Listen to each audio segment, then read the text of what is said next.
வணக்கம் நண்பர்களே, என்னோட சேனலுக்கு உங்களை வரவேற்கிறேன். குதுப் மினார் பற்றிய அரிய தகவல்களை தெரிந்து கொள்ள வாங்க இன்னைக்கு காணொளிக்குள்ளே போகலாம்.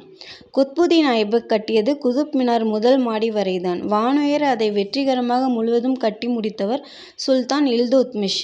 குதுப் மினார் முழுவதையுமே இல்துத்மிஷ் தான் கட்டினார் என்று கூறுபவர்களும் உண்டு. உலகிலேயே மிக உயர்ந்த வகை கோபுரம் இதுதான்.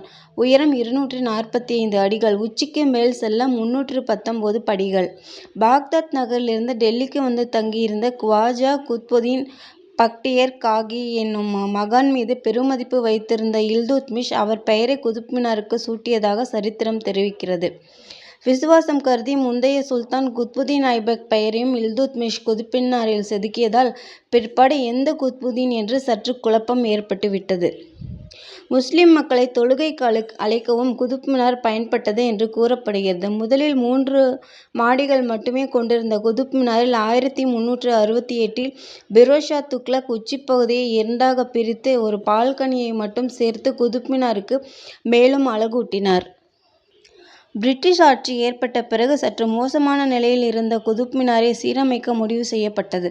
அதற்காக கர்னல் ராபர்ட் ஸ்மித் என்ற பிரிட்டிஷ் கட்டடக்கலை வல்லுநரை அரசு அழைத்து கொண்டு வந்தவர் ரிப்பேரோடு நிறுத்தி கொள்ளாமல் அதிக பிரசங்கம் செய்தார். குதுப் மினாருக்கு முத்தாய்ப்பாக ஒரு ஆங்கில கூரை வைத்தால் மேலும் அழகாக அமையும் என்று முடிவு செய்து மரத்தால் ஒரு சிறிய கோபுரம் அமைத்து உச்சியில் அதை பொருத்தினார். இயற்கை அதை அனுமதிக்கவில்லை. ஒரு பெரும் இடியின் மூலம் தன் ஆட்சேபனையை தெரிவித்தது. விழுந்த இடியினால் கோணலாகி போன உச்சாணி கோபுரத்தை பார்த்தார்கள் கலையுணர்வு கொண்ட பிரிட்டிஷ் அதிகாரிகள் சிலர். தலையில் அடித்துக்கொண்டு அதை 1848 கீழே இறக்க சொன்னார்கள். நண்பர்களின் விளையாட்டுக் குழுவில் சேர்த்து கொள்ளப்படாத சிறுவனைப் போல பரிதாபமாய் சுணங்கி நிற்கும் அந்த கூரையை இன்றும் நாம் குதுப் மினார் அருகில் காணலாம். இது என்ன ஒரு அபத்தம் என்று குதுப் மினாரை அந்த வெள்ளைக்கார குல்லாயை ஒதுக்கி தள்ளிவிட்டதாம்.